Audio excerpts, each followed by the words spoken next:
It's IPO season again in Indian stock market, and there is another exciting IPO on the list. It is Indian Pesticide Limited. The IPO application window is between 23rd June to 25th June 21. And the obvious question is, what are the fundamentals of the company and it is worth applying for the IPO or not?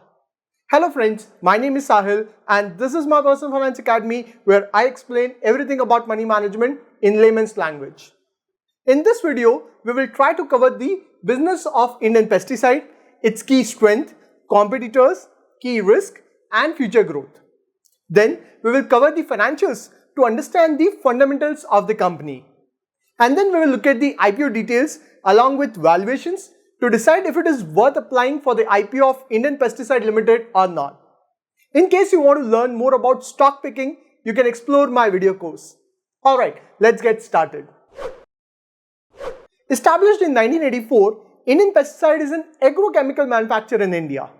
Its product portfolio includes manufacturing of herbicide and fungicide technicals and active pharmaceutical ingredients, that is APIs, with application in dermatological products.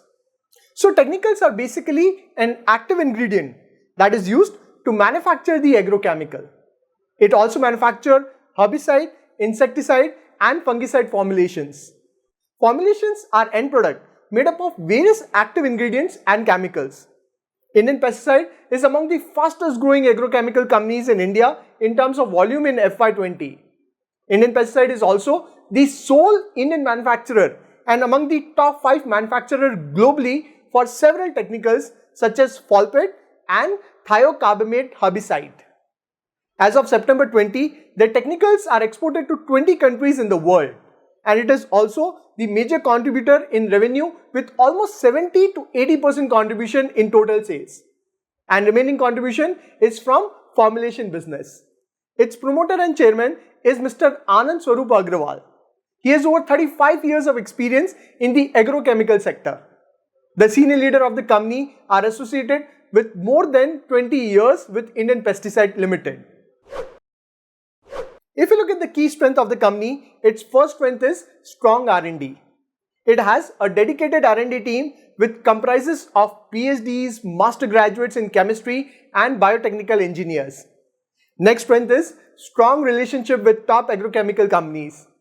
Over the years, Indian Pesticide has built a strong relationship with a diverse customer base that include your crop protection product manufacturing companies such as your Syngenta, UPL Limited, Essenza Agro, etc. Next strength is diversified product portfolio. Over the years, Indian Pesticide has become a multi-product manufacturer of formulation, herbicide and fungicide technical as well as APIs. Next strength is strong sourcing capabilities. Company has a strong sourcing network in the country with 60 to 70% raw material sourced locally from India. If you look at the competitors of Indian Pesticide Limited, its competitors include PI Industry, UPL, Dhanuka Agritech, Bharat Rasayan, Rallis India, Sumitomo Chemical and Atul Limited. If you look at the key risk, first risk is dependence on weather.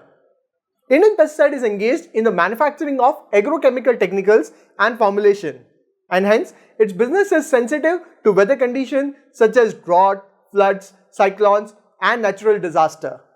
Company's performance is significantly affected by weather conditions in the agriculture region in which their products are sold. Next risk is almost 60 to 70% of the revenue of the company is dependent upon the top 10 players. A significant decrease in business from any of the top players might impact the business of the company. The total agrochemical market in India is projected to grow from $62.5 billion in 2019 to $86 billion by end of 2024. India has been ranked 4th globally in the production of agrochemical after US, Japan and China. Recent border issue with China have triggered Atmanirbhar Bharat initiative, reducing the sourcing dependence on China by Indian agrochemical industry. On top of that, China Plus One theme would play a crucial role in growth due to number of multinational companies taking proactive steps to reduce their dependency on China for long-term manufacturing operation and looking at India as an alternative option. Company intend to continue to expand its product portfolio by manufacturing complex off-patented technicals. Between 2019 and 26, 19 technicals are expected to go off-patent production, and as a result, the demand for these technicals globally is expected to increase. Hence, the future growth prospect of the company looks bright. If you look at the revenue growth, its revenue have grown from 346 crore to 655 crore between FY18 to FY21. So within 2 years, the revenue have doubled. Its profit have grown from 44 crore to 134 crore. So profit have tripled in last 2 years. That's phenomenal growth. If you look at the profitability, its return on equity for FY20 is 27%, which is very good. In fact, if we compare it with the other players, Indian Pesticide has one of the best profitability. For example, Dhanuka Agritech has a profitability of 19.45%. Bharat Rasayan has profitability of 27.8%. UPL profitability is 9.9%. Rallis India profitability is 12.9%. PI Industry is 15.3% and so on. Its debt to equity till September 20 is 0.03, which is negligible. So overall, the financials of the company are looking very solid. If you look at the IPO details, the IPO open date is between 23rd June 21 to 25th June 21.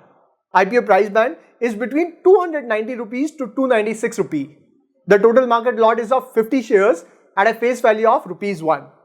So the minimum investment amount would be rupees 14,800.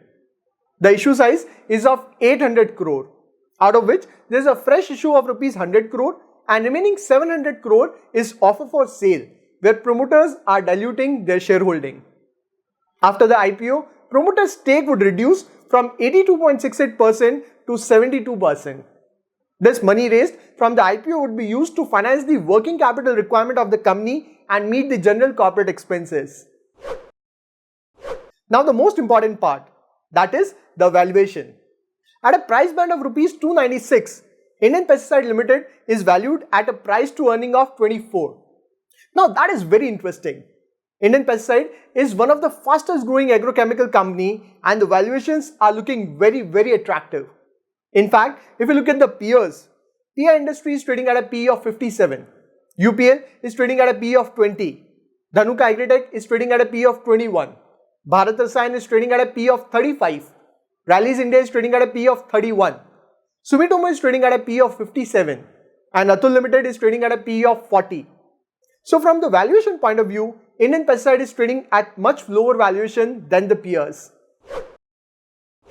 Overall, if we conclude, Indian Pesticide Limited is an agrochemical company engaged in the manufacturing of technicals and formulations in agrochemicals.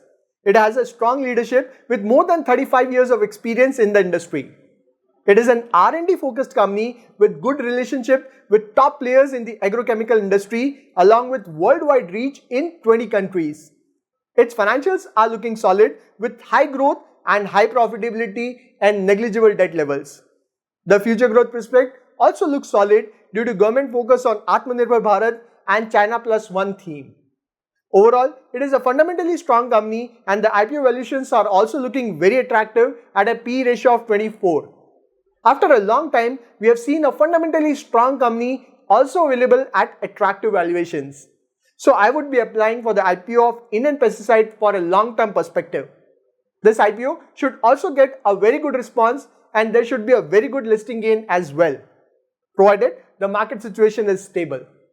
But this stock is looking good for both short-term listing gain and long-term wealth creation. Will you be applying for the IPO? Do let me know in the comments. I will see you with another video. Till then, take care.